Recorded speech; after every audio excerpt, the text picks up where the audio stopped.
How to recover old WhatsApp account without SIM. If you have lost access to your SIM and you would like to recover your old WhatsApp account, first of all, you must be logged in with your WhatsApp account. If you are logged in, now open up your WhatsApp application. And from here, navigate to top right corner and tap on three dots icon. A menu box will pop up in your interface. From there, tap on settings. Now, scroll down a bit and then tap on the option that says help. Again, tap on Help Center. Once you land on this page, tap on the button at the bottom right corner that says Contact Us. Here, you will have a text box that says Tell us how we can help.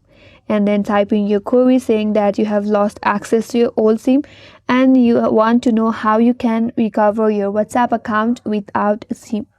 Once you're done with that, tap on Next and WhatsApp will respond you in a WhatsApp chat with the solution to your problem, and you can follow the steps.